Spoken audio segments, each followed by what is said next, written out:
friends, we're back. Your favorite podcast show of the week. It's Location Weekly. It's episode number 581. We are recording on August the 8th. Brianna, how's life? How's things going? You're in a different place. I am. I am in the hot, humid South Carolina here in the upstate Greenville, visiting my family. Yeah, so I am, making it a vacation for my children while I and my husband continue to work. So here I am, but new scenery, still at it, but I'm doing good. Just taking in the last bits of summer. How are you? Yeah, kind of the same. Like it's, kind of been quiet this past weekend, but like it's so hot up here. Like we've had 42 Celsius the last 2 days with, with the humidity. So yeah, the air conditions are like, going overdrive right now. So, but it's good. Yeah, got down to the beach and spent like an hour down there the other day. Just hanging out with my son, watching movies and things like that. So yeah, just pretty quiet. And then the Blue Jays last night, they're in Minnesota, and I was like watching this game, and it was ridiculous, like crazy, crazy. So there was like a play, like the game was tied. It went to 10 innings, and then it was in Minnesota. The Jays are like up in the top of the 10th, and they get the runner home, he's called out. But then, like, Major League Baseball reviewed it, and they basically reversed it, and the run scored to win the game because apparently the catcher blocked the path or something. Like, I don't know, it was just ridiculous. So, and it's in Minnesota, and the fans are going crazy. The coach gets kicked out, like the whole thing. Like, it was just, yeah. So that Well, was we've kind been of watching a lot of the Braves here as well, obviously. When I'm home, that's what happens. So yes, it wasn't the best series against the Mets though. So it was like he had yeah, some really great pitching. yeah. And then the Yankees are losing, so that's good too. Yeah. Anyways, all right. Well, we've got a show for you. Enough baseball talk. We've got four stories as per usual that we are going to walk you through, and I'll let Abriana start us off. All right. Well, let's kick it off with a story out of Boston OneScreen.ai.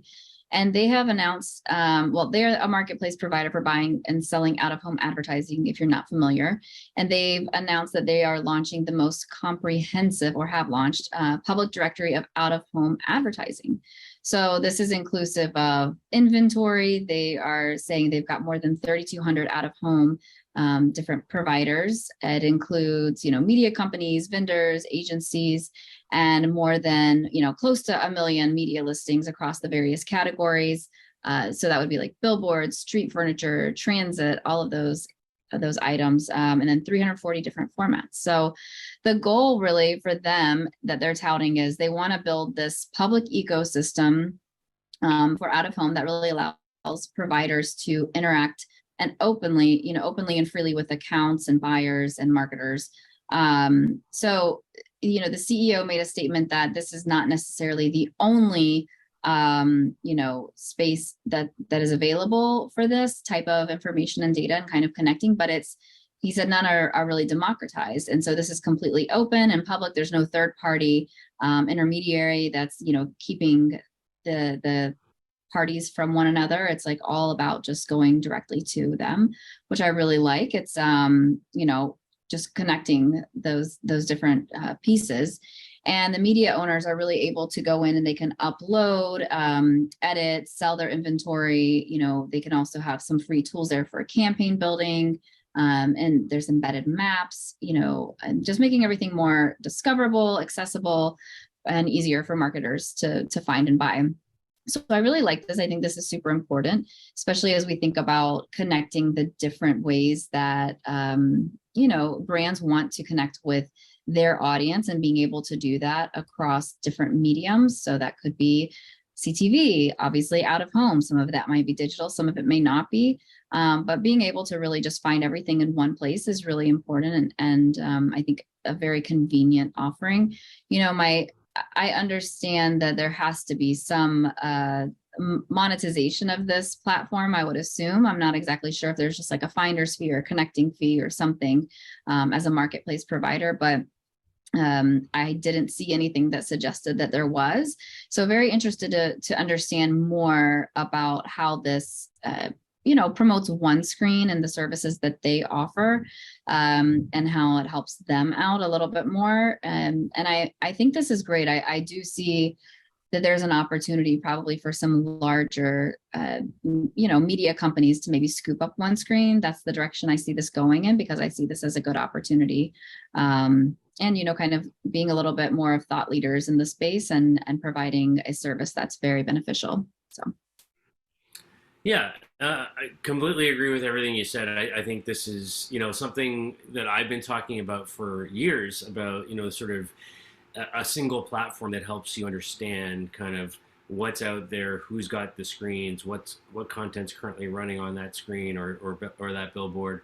And kind of my, thinking about it all along had been, more around, third party, developers or agencies that wanted to build something sort of, that tied into the content that was on, one of these screens, right? So, if I'm the agency for, BMW or Mercedes or a car company like that, and there's a billboard over here run by ABC, company, and it's running an ad for Lexus or something.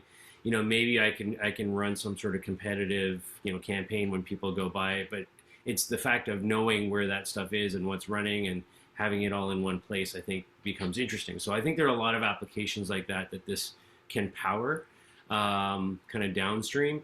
And obviously there may be, revenue opportunities for OneScreen in that.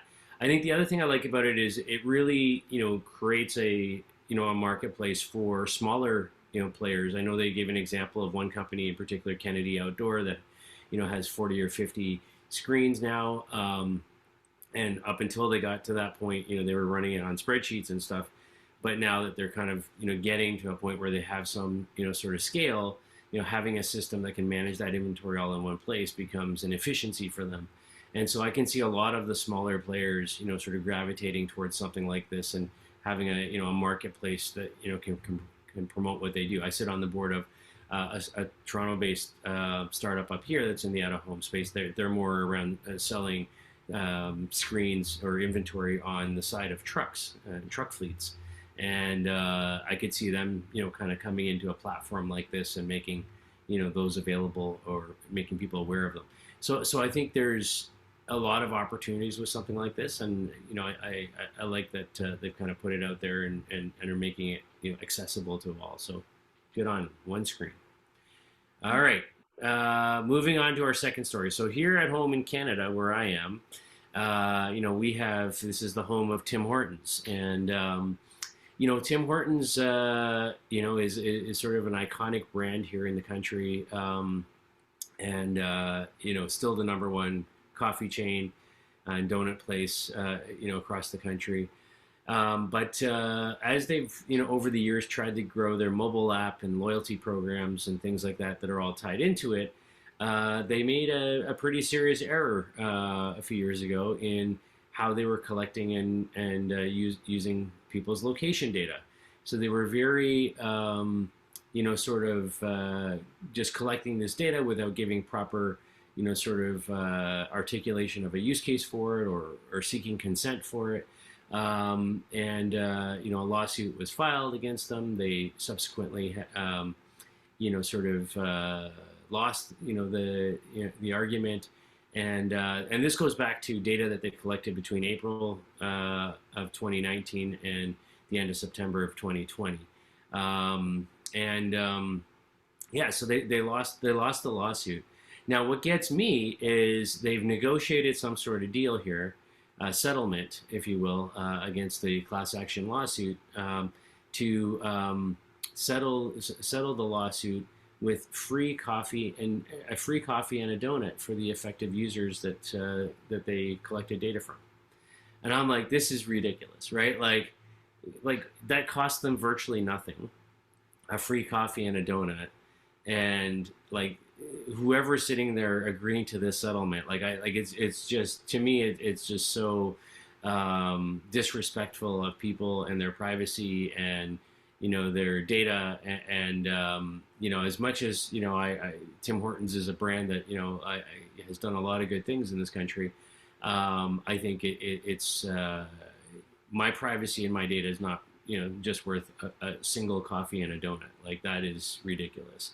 And they're going to like deliver this through the app itself, the offending mechanism here that collected the data in the first place. So you'll be able to like log in, and if you're one of these users that data was collected, you'll just see you're eligible for a free coffee and a donut. And I'm like, this is crazy.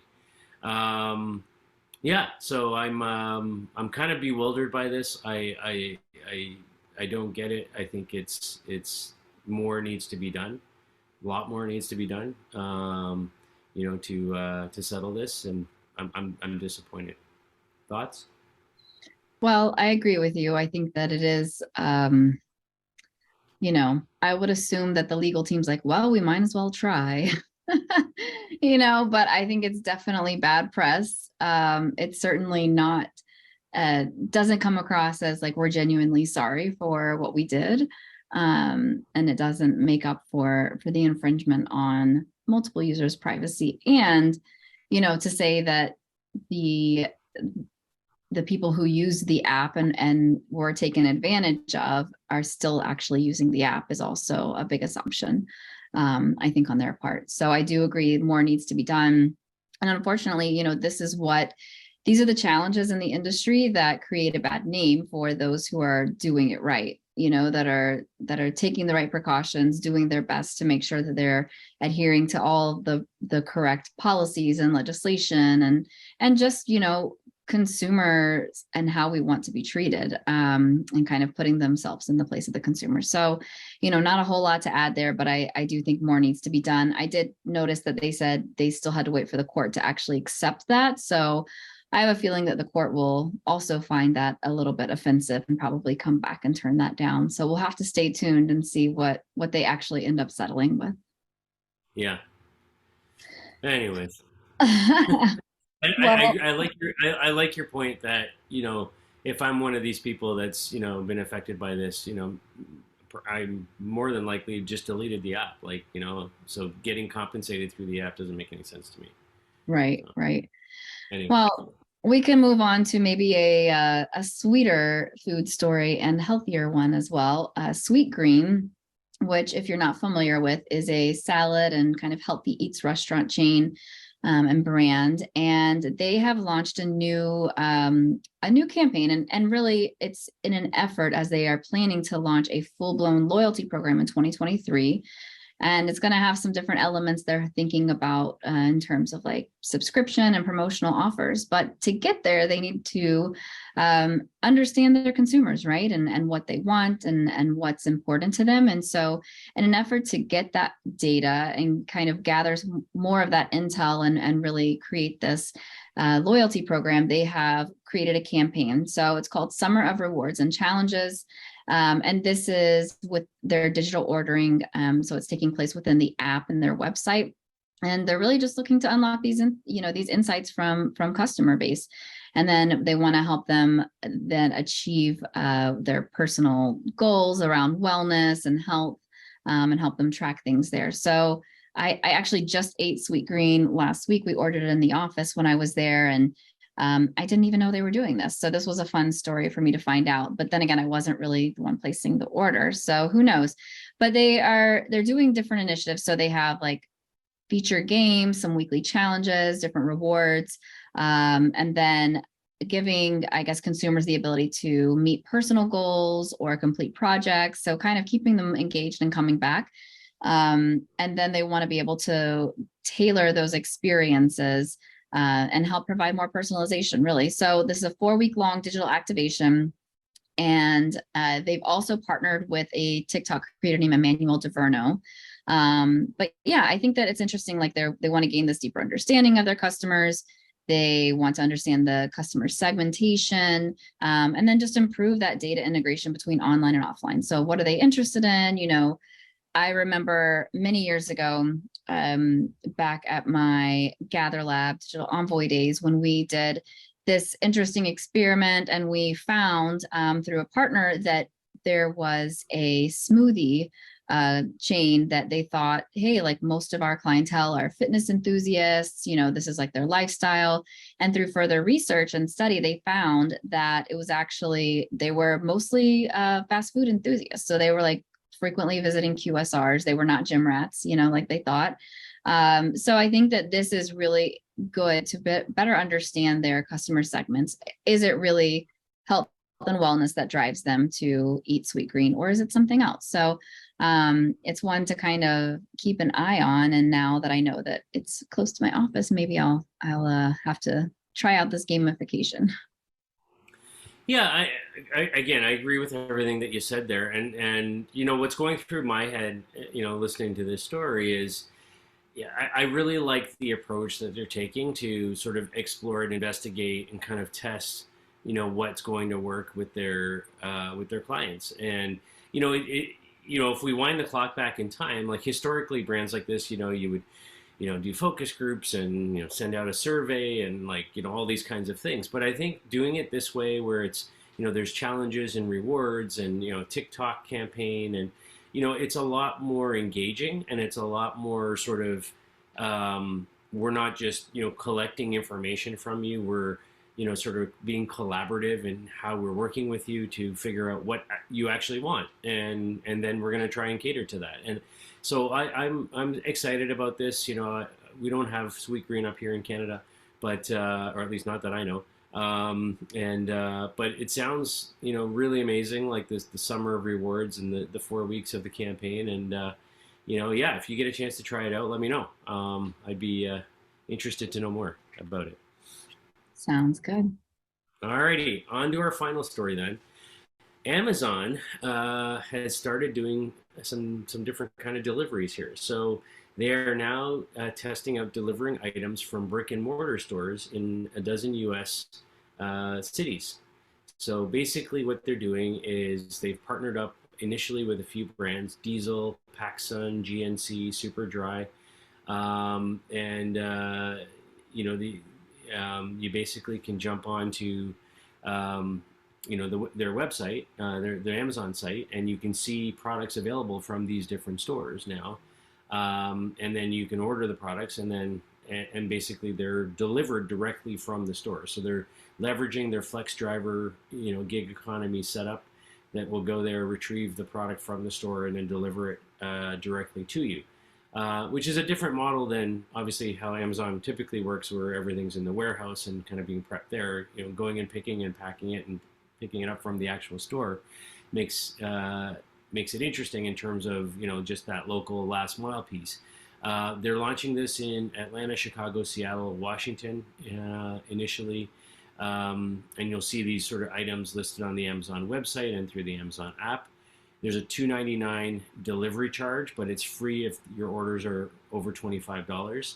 And some stores, even offer the option of buying the items online and picking them up from the store. So it's kind of a bit of a blended model. But I think, the idea of just shortening that last mile piece, and, if there is a local store to you that you would normally go to, and just having the ease of sort of the e-commerce, juggernaut that is Amazon, and how quickly you can jump on there and order something and pay for it and, get that all done, I think is interesting. So I think, again, from when we've talked about Amazon before, there's also the whole sort of data, play that they get out of this, right? The learnings that they glean from, who's buying Diesel and PacSun and GNC products, and, what can we do with that? But I think this is good from a consumer point of view, and I think it's really good from an Amazon and a retailer point of view. What are your thoughts? Completely agree. I definitely think that this is, I hope that there's more and more, specifically the e-commerce platforms, that start to opt into doing this and using Amazon for their fulfillment. It's just so much more seamless. It's faster, right?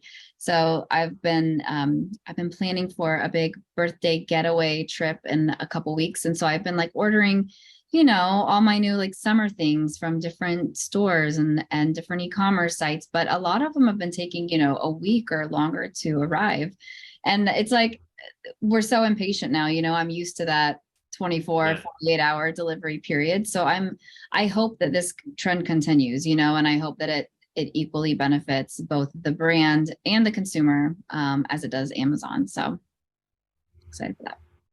Yeah. So that's it. That's our 4 stories for this week. Thank you for listening and watching. We appreciate it.